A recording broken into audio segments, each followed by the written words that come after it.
હવે આગળ વાત કરીએ તો બનાસકાંઠા ઢીમા ગામમાં વિધાનસભા અધ્યક્ષનો સ્વચ્છતા અભિયાનની શરૂઆત. વિધાનસભાના અધ્યક્ષ શંકરભાઈ ચૌધરીએ ઢીમા ખાતે સ્વચ્છતા હી સેવા અભિયાન અંતર્ગત શ્રમદાન કર્યું. નવો જિલ્લો અને ધરણીધર ઢીમા તાલુકો બનાવીને રાજ્ય સરકારે સરહદી વિસ્તારના નાગરિકોના વિકાસના દ્વાર ખોલ્યા તેવું અધ્યક્ષ શંકરભાઈ ચૌધરીએ જણાવ્યું.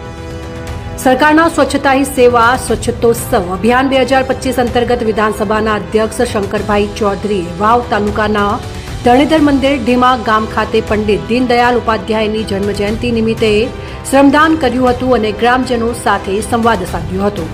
આ પ્રસંગે વિધાનસભાના અધ્યક્ષ શંકરભાઈ ચૌધરીએ જણાવ્યું કે વડાપ્રધાન નરેન્દ્રભાઈ મોદીજીએ દેશને સ્વચ્છતાનો મંત્ર આપ્યો છે. વડાપ્રધાનના જન્મદિવસથી લઈને 2 ઓક્ટોબર એટલે કે મહાત્મા ગાંધીજીના જન્મદિવસ સુધી સમગ્ર દેશમાં વિવિધ સેવાકીય પ્રવૃત્તિઓ ચાલી રહી છે.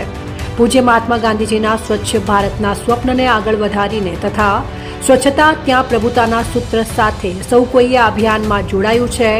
સ્વચ્છતા માટેનું માધ્યમ પ્રજા બને અને પ્રજા પોતે સ્વચ્છતા માટેનો સ્વભાવ બનાવે તે જરૂરી છે. અધ્યક્ષે ઢીમા ખાતે ભગવાન ધરણીધરના દર્શન કરીને વિસ્તારની સુખાકારી માટે પ્રાર્થના કરી હતી. સરહદી વિસ્તાર માટે ઐતિહાસિક દિવસે રાજ્ય સરકારે ધરણીધર ધામને તાલુકા તરીકે જાહેર કરીને સ્થાનિક જનતાની વર્ષોની માંગણીને પૂર્ણ કરી છે. આ સાથે વાવ થરાદને નવો જિલ્લો બનાવવા તથા અનેક નવીન તાલુકાઓની રચના કરીને સમગ્ર બનાસકાંઠા પાટણ વિસ્તારના વિકાસને વેગ આપ્યો છે.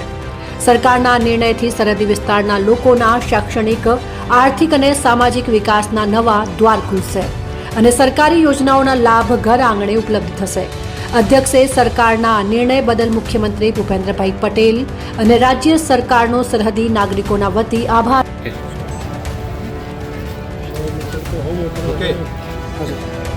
આપણા પ્રધાનમંત્રી મોદી સાહેબે સ્વચ્છતાનો મંત્ર આખા દેશને આપ્યો છે. તેમના જન્મદિન નિમિત્તે એક પખવાડિયું સેવાકીય કાર્યો માટે પૂરો દેશ ઉજવી રહ્યો છે.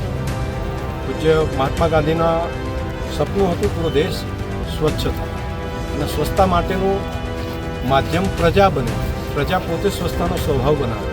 એ માટે આજે શેખ સરહદી વિસ્તારનું ધરણીધર ધામ આજે નવો તાલુકો જ્યારે રાજ્ય સરકારે જાહેર કર્યો છે ત્યારે બધા આજુબાજુના આગેવાનો, વડીલો બધાએ ભેગા મળીને સ્વચ્છતાનો સંકલ્પ કર્યો છે અને આજે ધરણીધર ધામની અંદર સ્વચ્છતાનું કામ કર્યું.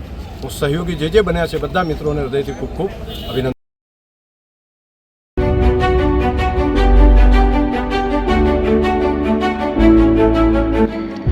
છાસવાલા આવી ગયા છે હવે પ્રાંતિજમાં.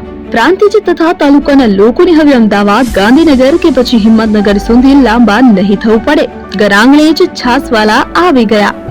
લચ્છી, છાસ, દહીં, પનીર, મઠ્ઠો, ઘી ફેમસ, જેથી જ છાસવાલા નામથી જાણીતા છે. 42 કરતા વધારે સિટી, 250 થી વધારે શાખાઓ અને 187 થી પણ વધારે products. Ice cream, candy, kulfi, corn, Chocobar, sandwich ice cream સહિત અવનવી આઈસ્ક્રીમનો ખજાનો.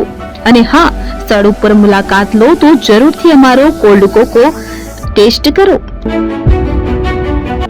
દુકાન number 19, Ishwar Krupa shopping centre, approach road, Prantij, જિલ્લો સાબરકાંઠા. Contact number 8329611618. ચંદન પટેલ.